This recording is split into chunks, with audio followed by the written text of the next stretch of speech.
Hey, how you doing? This is Saf Buxy from Universal Recovery, and this is going to be a first of many shows in regards to my new host, my new co-host that's going to be joining us.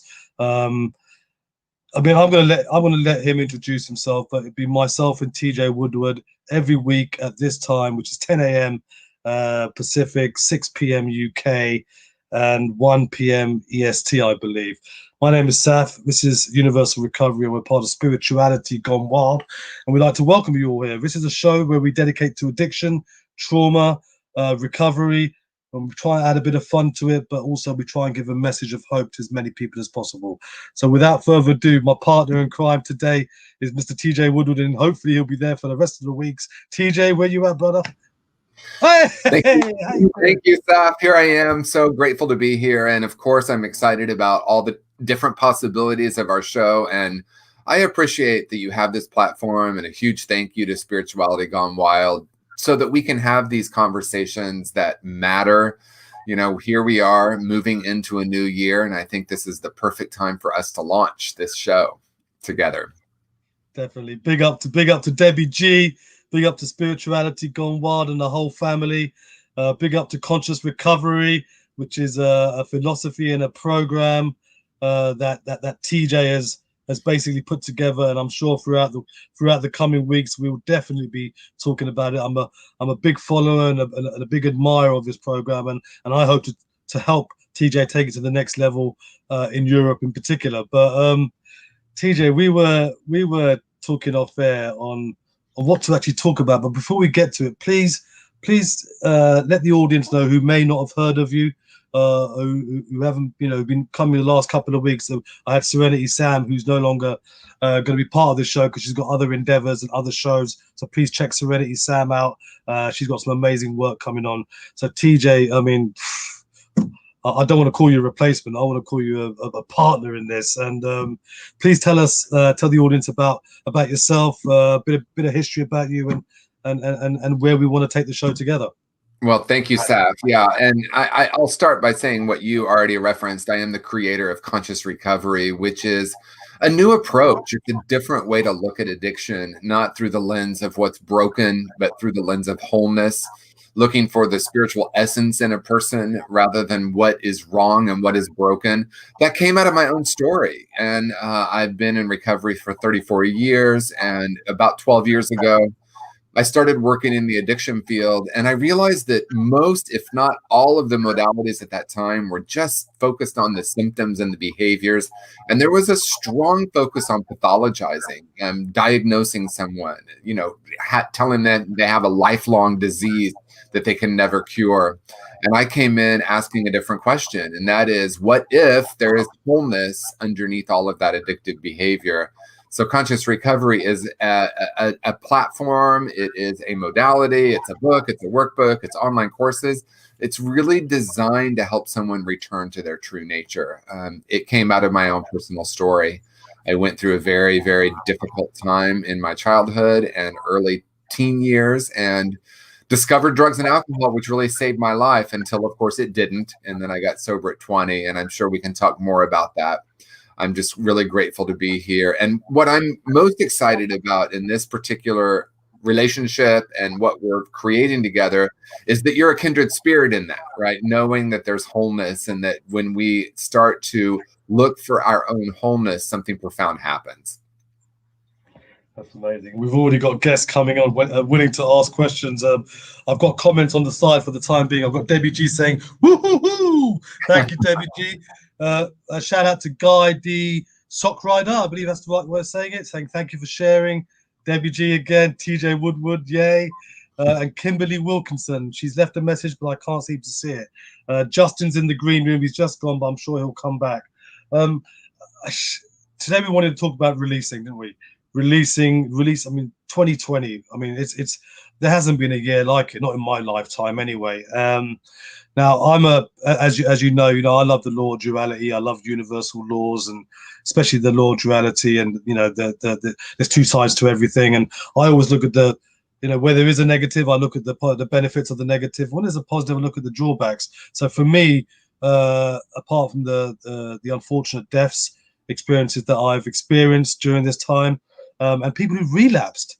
I don't know. Have you had that experience? I've had so many people relapse in 2020 and a few deaths from it, which I guess isolation is a big part of addiction, and to overcome that in recovery is, it can be quite challenging. And I guess this lockdown and the COVID-19, there's been a lot of isolation, especially with addicts. What's your experience with that, TJ? Well, there are so many layers to this conversation, starting with what you are speaking to. Yes, addiction rates are up, suicides are up, overdoses are up. And that's an unfortunate, byproduct of not really COVID-19 specifically, but the shelter in place that has happened as a result of it. And their isolation, that disconnection, I think is something that is very, very difficult for many people. And so when we look at 2020, many of us are ready to release it. And we're going to be talking about how we consciously release 2020. Because when we say, oh, this is a horrible year, let's move on to a new one, we're missing some opportunities. So that's what I hope we can explore more deeply. Definitely, definitely. So look, guys, if you got any questions to ask us, please put it in the comments box. I mean, I can only got access to one comments section. If I can't answer it, I'll try and look at my phone as well while TJ's talking. But you can also join us live and come onto our screen and give us a chat. It's posted on all the promotional banners. So please just click on the StreamYard link. If you need it, give me a shout and I'll put it again. But you can come on and ask myself or TJ anything you'd like, providing it's all above board and appropriate, of course. So releasing, how do we release from this year, TJ? What do we do? How do we get through? 2021 is what, a couple of days away? How do we get through this year that we've had? What would you advise to our audience? Well, I think it starts with recognizing what you already spoke to, Saf, and that is that life is perspective, right? You didn't say that exactly, but there's always different sides to every situation. And I think it's really tempting in 2020 to just say, oh, it was horrible, let's move on, let's create something different. And we can also recognize that there have been some profound gifts, and that does not, as you've already said, minimize the pain that people have gone through. I think in some ways we live in a culture that has become, dualistic. It's either this or it's that. It's either horrible or it's wonderful. And so sometimes when I say something like, let's look for the gifts in this situation, someone will say, well, are you disrespecting all the people who have suffered?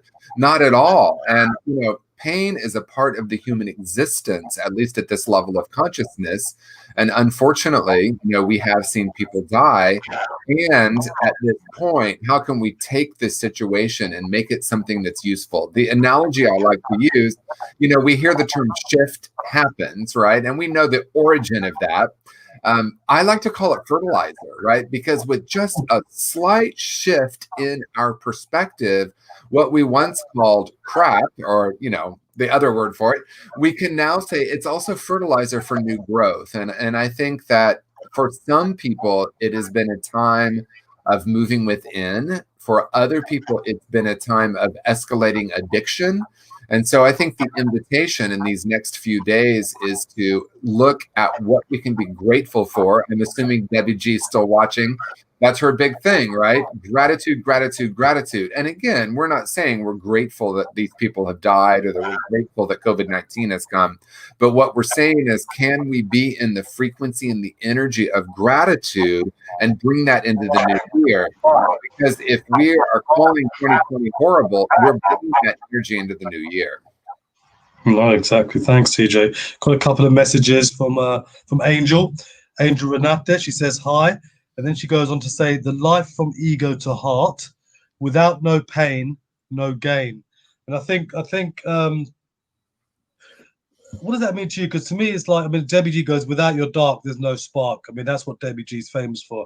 And I'm always someone, because I myself, as you know as well, and, I've suffered a bit of trauma, and you yourself have had experiences with traumatic situations and events. And what's got me through today is I look at how it served me today. and it's served me in so many ways. But I'm doing the work I'm doing. That's the first thing that served me today. At the time, you don't think of it. One, I was very young when I went through what I did go through. But when Angel says "without no pain, no gain," what does that mean to you, TJ? Because they always say when you're training in the gym, no pain, no gain. But this is something different. This is a mental thing, isn't it? Yeah, and I really appreciate the question, and I acknowledge and honor that for most of us human beings, we come into this world as these incredible spiritual beings, and then we have this experience called being born on planet Earth, where we have varying degrees of trauma, because all of us have it, right? Now, I think this conversation about from ego to heart is really important, because in my experience, all of it is welcomed and all of it is important. But when we shift out of thinking we need to figure it out, because I spent at least a decade, probably two, if I'm honest, trying to ask the why of everything. Why did I have this trauma? Why is the earth so difficult? Why is there violence? Why is there inequality? Why are people starving? I mean, more people die from starvation in a day, I think, than people die in 6 months from COVID. I mean, we have this situation called planet Earth. And I spent at least a decade, if not two. Why is this happening? And then I recognized something really powerful, and that is, here I am. What, not why, but what am I going to do with this? The difficulties of my past, and I've had plenty, just like all of us, have created a unique way that I can bring spirit to earth. In other words, rather than rejecting the trauma of my past, I realized that it has made me uniquely available for other people, right? Because I have embraced my own darkness, I'm able to be present with other people as they're going through these traumatic experiences. And I think the why is a fascinating conversation. I just don't know if there's a lot of movement there. And so if I can look at the trauma that's happening, either currently in my life or in my past, and look at it as fertilizer and look at it even as purpose, right? Because Saf, you and I are great examples. We've taken the trauma from our past and we've made that part of our purpose. Conscious recovery would never have been born if I didn't have the trauma and the addiction I had throughout my life. That became a gift. And I want to be clear, it doesn't mean it wasn't painful. We're not bypassing and we're not going into, oh, it wasn't painful. That was the greatest gift of my life. No, it was really painful. I worked through it. I continue to work through it because there's not a finish line. And that has become part of my purpose. So in that way, when I move out of trying to figure it out, that's ego, and into the emotion and the beingness of it, something profound shifts. Wow. I love the way you put that. And I can totally resonate and totally agree with everything you said, because I mean, when someone says to me, how can you look at the benefits of that kind of negative? So when I try and make a point to them, TJ, and I say to them, we're not saying what happened was right or wrong. I mean, in most cases, it's very, very wrong. What we're saying is that we have to look at the benefits. We've got to look at how it served us now to us to move on. Otherwise, we'll be staying in that same position, that same rut for the rest of our lives. Angel goes on to say, I felt like so she says, I've had lots of inner work and dark wanting my light. I know I'm a great warrior because of it. I felt like an outsider in the dark hole. Now I heal myself and my family. Angel, why don't you come on live? We've got Justin Crane. I'm going to bring on Justin for a little while. You can ask us a few questions. Let's see. Mr. Justin? Well, Hi, how are you, sir? Hello, I'm good. Justin. I'm good. Hi, Justin. Hi, how are y'all? Welcome to Universal Recovery. Of course, you know me. I'm Saf. This is the one and only TJ Woodward. Justin, please fire away. What questions do you have for us? I was listening in on TJ Woodward on what he was saying about why is this and why is that and why is everything happening in the world these days. And I mean, I actually have an answer to that. And of course, it's only a theory, but I mean, it's derived from my experiences and things that I've gone through as well. As you know, Sav, I can relate to your story of adversity as well when it comes to addiction and, enduring like adversity and things of that nature. And the answer to that question is there's an evil presence that's trying to cause divide amongst humans. It's trying to divide us up, whether it's Blue Lives Matter, Black Lives Matter. That's a divide. Whether it's religion, it's getting good people against good people. It's a divide. Even politics and everything that you could think of when it comes to race, when it comes to, there's a divide created in humans, and it's supposed to be humans against evil, not humans against humans. Because if it was humans against humans, there's no bad nature between humans when it comes to good human nature. So that's like a counsel of the wicked that's in your left ear that's telling you to do something that you wouldn't normally do. It kind of like convinces you or fools you into it. And there's actually a reason, you know, like there's something going on when it comes to the schemes and the plots and the setups and the pressure situations and the illusions, and maybe getting that whiff of reality or that cat scratch fever, however you want to perceive that. I don't know if anybody else has gone through those types of schemes or smells or, you know, situations that kind of like make you sweat or that'll make you scared to want to get involved. But I've definitely been through them, and I've definitely had opportunities flash before my eyes like a bling bling scheme. And I've seen it for, you know, with my own two eyes. And I just barely realized probably a few years ago that he's going after our kids next, you know, and he's trying to destroy. There's something about destruction, or there's something going on with the evil presence in the world that's trying to get us at each other, because divided we fall, united we're unbreakable. So I'm trying to turn the light on for as many people as I can, but I just don't have a platform yet. But I will be where I need to be. We could organize that, Justin. Don't worry, we could organize it. Thank you very much for your input. And I know myself and TJ, you know, we both believe in a power greater than ourselves. We both believe that there is a God. And TJ, if I'm talking out of turn, please stop me.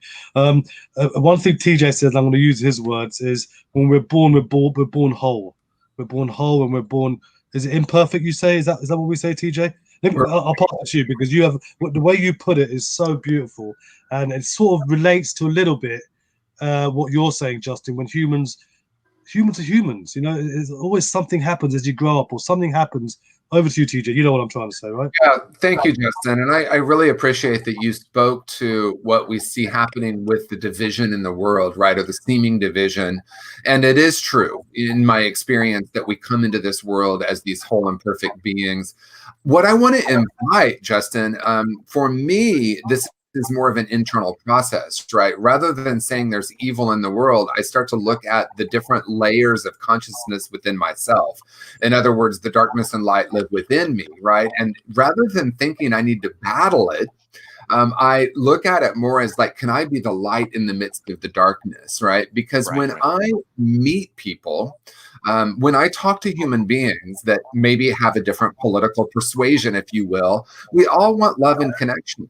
It's something that's happening in the media, and I think social media has something to do with it, where we tend to think of each other in a polarized way, when really all of us are essentially, I think, essentially spiritual beings. And if we come into this world and we start getting taught, because I got taught, not even so much through specific someone saying this is what the truth is, but it was demonstrated.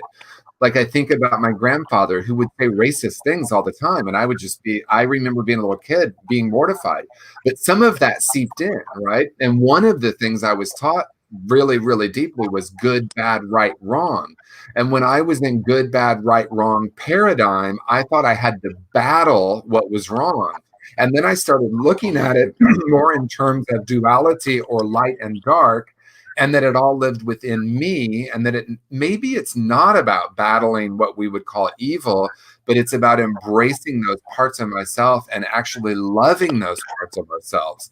Because I think we also have been deeply programmed to believe we must conquer and battle. That's a very, very human experience. And I'm curious if, rather than thinking we're battling it, we can say, let me embrace all of that.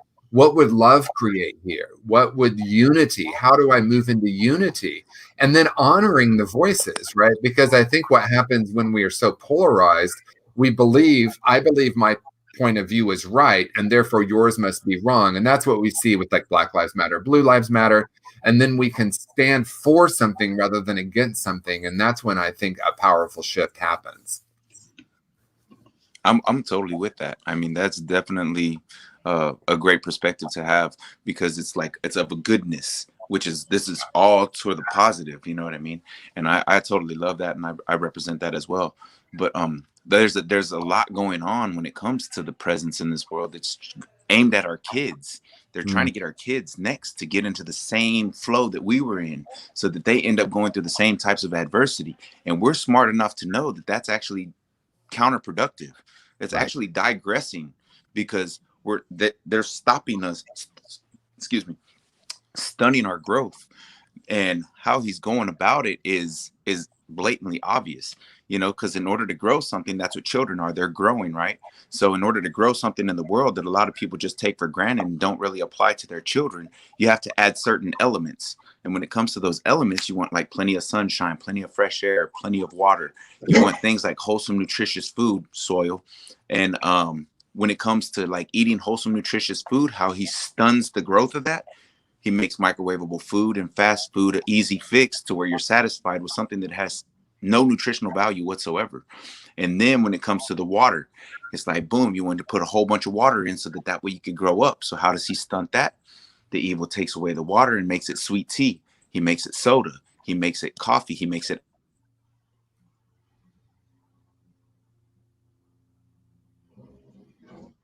Can y'all still hear me?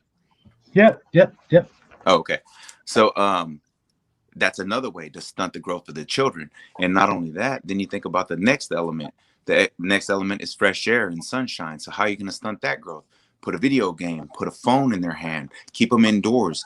If you look at the everyday life of most people in the world this day, they spend 90% of their day breathing AC, which is not a good thing. You know what I mean? That's actually air conditioned air instead of fresh air, instead of getting the sunshine that they need.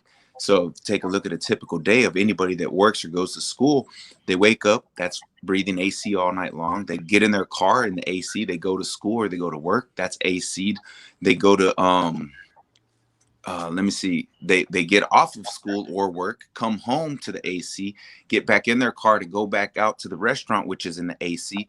And then, you know what I mean? The whole time you spent 90% of your day in the AC, you didn't get any fresh air or sunshine.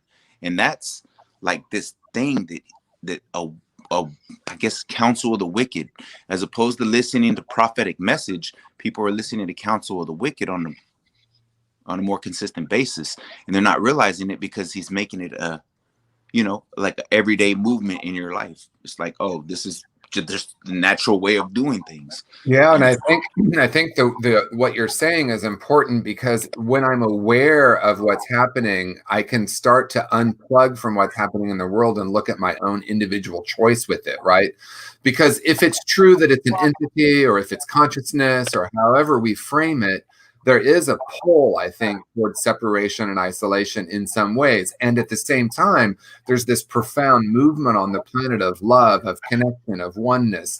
So we're in really interesting times. I personally don't frame it as good and evil, because that creates duality. And I honor what you're saying, because it does feel like there's a seductive pull to certain things. And I think we've seen that in 2020, right? Stay indoors, don't do this, don't exercise, don't get sunshine. And I know it's I want to believe it's well-intentioned, let's put it that way. And I recognize that it's all happening within me. And then I have a choice, and I have a choice what message I pass to my children. Maybe I can't control the world, but I can be a part of the solution, not focusing on what we need to be against, but what we can be for. And Saf, I'm sure you have also experience with this as well. Yeah, most definitely. And Justin, thank you very much. You just brought up a topic which is a whole different show. My word, I don't think we've got enough time for that, Justin. But we'll definitely talk further from now on. And it's a difficult one, isn't it? It's when we're trying to change or transform something that we feel is right. We need a whole lot of people to do this. But yes, it always starts with one person. Okay, I mean, without sort of going off a little bit, but I'm in 3 days' time. I'll be a vegan. It'll be my 1 year anniversary of being a vegan. Okay. Now I could preach all the ethical reasons, all the health reasons, and everything, but I'm not going to do that. But it takes one person, slowly but surely. You know what? People might see the benefits of being a vegan, the benefits to us as people, the benefits to the animals, the benefits to the environment, the benefits to the world hunger. It starts with one person, slowly but surely. So I totally understand where you're coming from. And technology, there's good, there's bad. The computer games. I mean, my son's on the computer game all the time. In my day, you and I were on the trees, right? We were on the Yes, trees, jumping off the trees and stuff. You don't growing. see that anymore.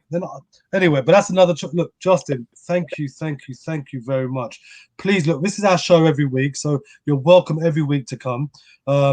We haven't answered everything that you want to answer, but obviously, you know, it can't take 5-10 minutes. But you and I will, of course, stay connected, no doubt. I know that. Is there anything you want to say before we move on to more about the addiction? I mean, just out of interest, you've experienced addiction yourself, haven't you? Me? Yeah. Yes, sir. Yes, sir. I've actually been through a real rough childhood. You know, my dad, when I was 16, it was the first time I ever did cocaine. He was like, "Hey, you ever tried cocaine?" I was like, "No, I've never tried that before." So he was like, "Well, here's a line." Boom, and did a line, you know. I mean, and it didn't really have an effect on me like it did later on in life, you know what I mean? But I mean, it was different. It was just like, I don't know. It was just wild. And I didn't like it. Like, that's the thing with drugs, is everybody sits there and thinks they glamorize drugs like if it's something awesome. But if you think about to the first time that you ever done any drug, none of them are wonderful. None of them are appealing. None of them have good cause and effect or anything of that nature. You know, if you smoke some weed, your mouth gets cotton mouth, your eyes turn red, you might choke till you cry, you might throw up if you choke so hard, you know, and then everybody just glamorizes it. And then the second time you do it, you laugh and you have a great time and you forget about what happened, and all of a sudden it was cool, you know. But if you remember the first time that you ever done something, it was probably more often than not a bad experience with bad repercussions, I guess you could say. Well, maybe not terrible repercussions, nothing that you can't withstand. You know, like the first time you taste the beer, or you taste the alcohol, it tastes like crap. But later on in life, you know, it becomes the cool thing to do. So you jump right in with everybody else. I think the question is that why did that first time take place? And a lot of it's down to society, a lot of it's down to peer pressure, a lot of it's down in your case, your father said, have a line. But TJ, I mean, it doesn't mean that everyone who has a line for the first time, where everyone has a drink, becomes an addict, right? Obviously, Yeah. I did.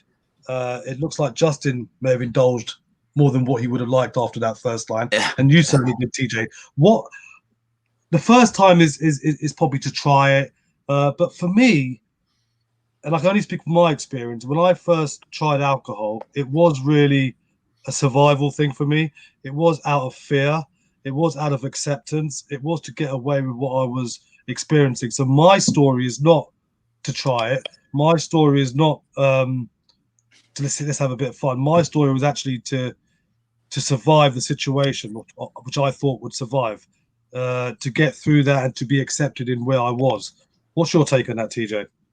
Well, I think that once again, rather than trying to figure that out, right? Because I really have pondered that. Why? You know, I look back at the people I was kind of hanging out with, if you will, back in my, you know, late teens, and some of them just kind of cleaned up their life, maybe got married, had some kids. Everything was great. And then I went down this road of much more destruction. And I think that in some ways it's mysterious.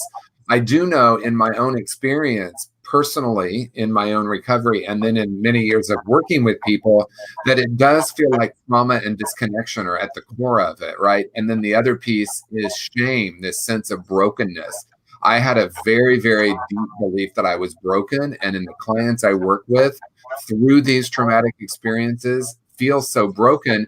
And so, you know, Justin, I had a different experience when I used drugs for the first time. It was amazing. It was wonderful. I felt relief. I felt so at peace. And so for me, I frame drugs and alcohol or any other addiction as a brilliant strategy because they actually worked really well for me. Of course, they didn't keep working. I don't know where the magic line is where one crosses and says that they have an addiction.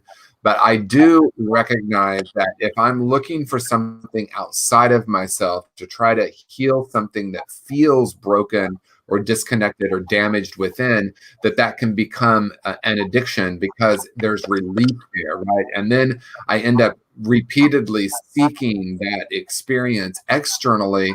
And what am I really doing? I'm really wanting to feel whole again. I'm really wanting to feel like that little child before I was programmed with what Justin was talking about, all these different things we get programmed with in the world. And so for me, addiction, simply said, is that outer search, and then it's repetitively going to that source even after it quits working, right? Because it was no longer fun for me, but I just kept seeking that because I felt so damaged. So it was like my umbilical cord was in my hand. I mean, I was trying to plug into someone, something, some substance to try to feel relief. I have a much better understanding of what the question was now. For me, it was more of like trying to escape the adversity that I was enduring. You know what I mean? Like it was like a route out so that I wouldn't think about, that I was living in Section 8 housing, or that I was living motel to motel for like on an everyday basis, or that like 4 of my baby brothers or 1 of my baby sisters all got taken by the state of Texas because my stepmother was, stuck on crack. And it's just, I don't know, you try to get away from those types of things so that way you don't feel the pain, or that way you don't get like the reality of what you're really like. Is this what life is all about? You know what I mean? It's like just, I don't know. It was pretty wild. Like it was my escape from having nothing. There you go. And it's that's where the disconnection comes in, and that's where, I mean, before we move on, because we've got so many questions to answer, Justin, and thank you very much for being on. Check this out: 100% of my clients who I work with in addiction have experienced or suffered some kind of trauma. Yeah. And as TJ knows, there's big T, little t trauma and all that, which we'll talk about as time goes on. It doesn't mean everyone who suffered trauma becomes an addict, but everyone that I've worked with has suffered some kind of trauma or abuse. Just wanted to chuck that in. Justin, thank you very much for joining us. It's my pleasure. I'm going to take you up. Look, stay in touch, and hopefully, if you're around next week, please join us then. Thank you, sir. Thank you, Justin. And yeah, I wanted it was nice to meet you. You too, Justin. I want to add something too, that if addiction is running from or numbing out, which you so beautifully shared, thank you for your authenticity, because you have no idea how much that might help someone who's watching right now. When I realized that I was using some substance to try to either feel something or feel less of something, right? So if it's true that addiction or substance use is running from, then recovery is moving toward, right? Because it's really ultimately about me allowing myself, creating a safe space to feel all of that I couldn't feel before, right? So maybe we were a small child. What you were going through was something that was really painful, and you found a strategy to escape it. And now in recovery, the invitation is for us to create a safe space to go ahead and feel some of that, because the greatest paradox, as we all know really well, is that the only way out is through. And when I allow myself to actually feel, there is this beautiful place on the other side. But I can spend decades running from those feelings, and even in recovery, let me figure out a way to not feel this. And then ultimately, I have to ultimately honor that place within me that still has those wounds, not from a place of good, bad, right, wrong, but let me love myself enough to heal this. Can I mention one more thing? Go on, Justin. I was misled. That's how I feel. I was misled by my dad into thinking that stuff was okay, and that was like a right way to live. And I didn't realize that it was digression as opposed to progression. And he kind of like misled me into to thinking that was okay, like an okay thing to do, like that's just the way of the world. But he saved me before he left the world by telling me that everything that I let you do is what I don't want you to ever do. So I started making changes that was a seed that just like was put in, and then it grew. Last thing before I go, y'all gentlemen, you were mentioning that there's, good and evil, good and evil, good and evil, but there's actually three aspects. There's good, there's evil, and then there's us whom are in between, trying to make a choice whether we want to be good or whether we want to be evil. Just depends on what. And that's a lovely thing to Thank leave you, on. That's a food for thought right there. Thanks, Justin. See you next week, hopefully, buddy. Wow, that was great, wasn't it? Yeah, and this is what this show's about. People can come on, share their experiences. There's no taboo. There's no nothing here. Right, TJ, we've got loads of questions to get through. Great. So let's start with right. Okay, so Angel's saying quite a few things. She grew up in a home with her family having attachments. She knew nothing was wrong, and then she had to work it out on herself to heal herself. She had to learn how to shower spiritually. She goes on to say that her son is on drugs, and she tries to protect him, but she lets him do it. She just tries to give him love. Todd says free will choice. Erin says, I disagree that the first time is horrible. I've had many experiences that the first time was wonderful, and I think you touched on that. I remember when I had my first drink. It was a bottle of vodka, TJ. I was 11 years old. I had my first of 2 stomach pumps, right? And when I drank that, I felt alive again. Alive. Obviously, by the end of the bottle, I wasn't too much alive, but the actual feeling was amazing. So I'm on your side with that one. Angel goes, I had to let him learn and just shower him from love. Todd says peer pressure from others who had the drugs, and they used them by access of a peer. That's quite a common one, isn't it, to start? Peer pressure. Yeah, I mean, for me, that's how it started for sure. I don't know if it was peer pressure, but it was certainly, kids my age offering me drugs and alcohol, and it would be convenient for me to think that that's why I took that and ran with it. But as you said, Saf, for me it was relief. It was like I felt like that little kid again, without a care in the world. I felt deeply connected with myself.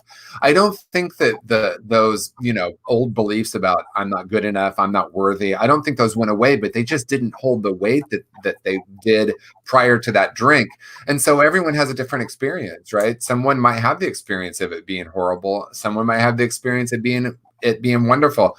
I used to say, I haven't said this in a long time, but I used to say I really detested weed every single time I did it.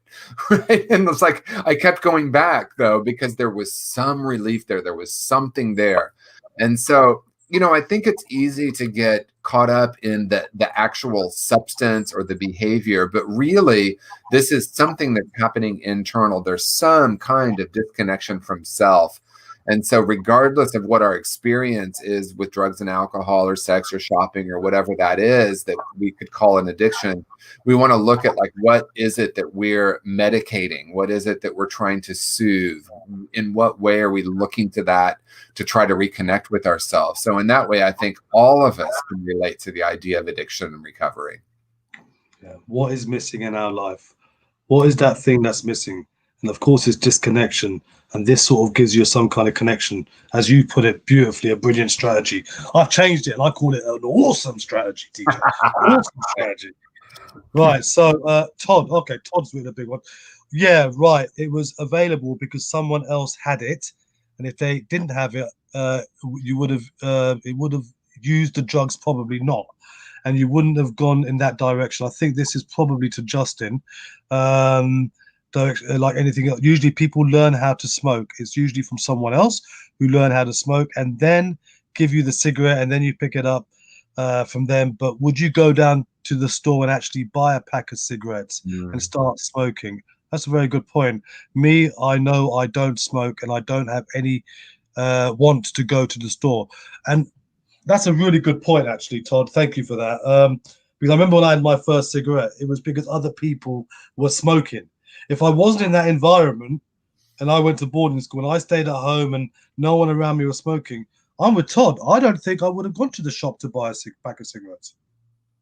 Yeah, interesting conversation, right? One of the things that emerged for me as I was hearing that is we look at the war on drugs, and I think the focus primarily has been on the supplier, right? And even looking at them as bad people, right? These horrible drug dealers that are bringing drugs into our communities, or they're bringing it into our country, or whatever that narrative is. And I will say, yes, and right. not either or, but yes. And if we like, let's look at the United States, for example. There's a real strong conversation about like, the cartels bringing drugs in from Mexico and they're the evil ones. And that's why we have all this addiction. But if there wasn't a market for it, they would not be bringing it in. Right. So I'm not saying that it's this or that it's okay that that's happening. What I am offering is, let's look at the actual deep root of this rather than just the symptoms, because we can debate on why we started and why it comes in and all of that. But I really am interested, and I know, Saf, you are too, to take a deeper look at like, what is it? Because addiction is running rampant in our culture.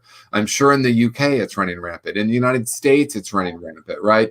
So rather than saying if we were just to get rid of all drugs, we'd be okay, let's look at what's really going on. What is happening that we feel so disconnected? And, I'll just share a little bit of, I think that it's a heartbreaking story. I saw a friend of mine on Facebook, their 1-year-old is terrified of people because they've never really met people. They were born in COVID times, right? And so that to me is really sad, and just to lean into that. And I'm not here to debate whether we should be sheltering in place or not. I'm not a medical expert, but what I am an expert on is connection. And that what's happening, with our really young people and all of us during this time where we're being told to shelter. Because think about that. And the media calls it lockdown, but no one's even on lockdown, right? So, we use these words that end up creating trauma and then fear. And of course, there are reasons for all of that. But I just want to speak to what we're all really wanting is love and connection. That's the bottom line. We're spiritual beings. We come into the world needing that. We know if an infant doesn't get hugged, they actually die. So and what is it? What's really going on at the core where there's this explosion of addiction? And I think that's what we want to really explore. How do we get to the root? How do we heal that root? How do we not continue to pass on the trauma generation after generation? And I know, Saf, you and I are dedicated to helping people heal from this, starting with ourselves, of course. Of course, yeah. It's all about the oxygen mask. We put it on ours, and then it's again another interesting point you said, and I'm a big believer of connection as well. And just to give a very brief story, I may have mentioned it in my previous podcast or whatever, is the Vietnam War, which I'm sure you know the story very well. 20% of the American troops were indulging in heroin, copious amounts of heroin on a daily basis. And the American government actually got scared. They're going to think they were going to have a bloody whole country full of junkies when the war ends. So they got the American Psychiatry Journal or institution to follow these troops. Now, 20% is a big figure. You know what? 95% of those 20% troops just stopped. They just stopped taking heroin. 5% carried on. None of them overdosed. None of them went to withdrawals. Okay. Because they came back to connected lives. They were back in the environment where they felt connection. They felt that they had company. They had the life. They had things to look forward to. And that's exactly where you're coming from, isn't it? When you're in Vietnam, they were experiencing trauma. They were disconnected. They were isolated. Once we can solve that problem, and that also also fights against the argument, TJ, that it's the chemical hooks that we get addicted to. Right. Well, it's not. It's not. I don't believe it is. Otherwise, we'd all be addicts. Everyone out there would be an addict if that was the case. Anyone who's had an operation of serious sort of car accident or whatever and been put loads of diamorphine, which is pure heroin, not the mixed up stuff you get on the streets, it's pure heroin, then everyone who's had surgery would come out being a heroin addict. No, it's just not the case. Yeah, and also if it were just the chemical hook, because I'm not saying that there aren't some chemical hooks, there probably are, where people go through physical detox, but we wouldn't need treatment, we wouldn't need support group, we would just detox and be fine. But there's something much deeper happening. So again, this and right. And I love what you're referencing, that incredible TED talk on connection, right? And then I want to move a little bit deeper with it, and that is, yes, connecting with others, with community, that's all vitally important, and connecting with our true nature is ultimately what we're wanting, right? And again, that's a paradox, right? We don't do it in isolation. I'm not at least in this incarnation, going to go live in a cave and just connect with myself. I want to connect with others. And ultimately, the deeper connection is reconnecting with our true nature. And that's why I actually love recovering. We're returning to that essential truth. We're moving away from the world of illusion and the world of cause and effect, and drugs and alcohol are part of that. And then looking at how we reconnect. And then from there, of course, we create connections with others in such a profound way that's really different than creating connections based on need. Brilliant. And what a place to finish our first show together. And it's been an amazing experience. And I've done a lot of work in recovery. I've done a lot of studying and a lot of reading, but when I hear your stuff, I'm learning all the time, and I'm grateful to be learning even today. And I think we're all learning when it comes to addiction, because everything I thought I knew was about addiction, I was totally wrong. But now, slowly but surely, I'm learning on a daily basis, on a cellular level and also on a spiritual level. Todd, we could finish off on Todd, because Todd has put one more question, and I don't want to let it go. He says, now the problem is, it's not that it's your free will is being acknowledged. Okay, these drugs that are available illegally are the ones that are not legal to get hold of, or the one piece of candy that you want to do, you want a piece of candy that you're not supposed to have. If you want the apple off the tree that you're not supposed to have, that's the one that you want. In there for the drugs are illegal, and those are illegal drugs are the ones that you want to seem prevents.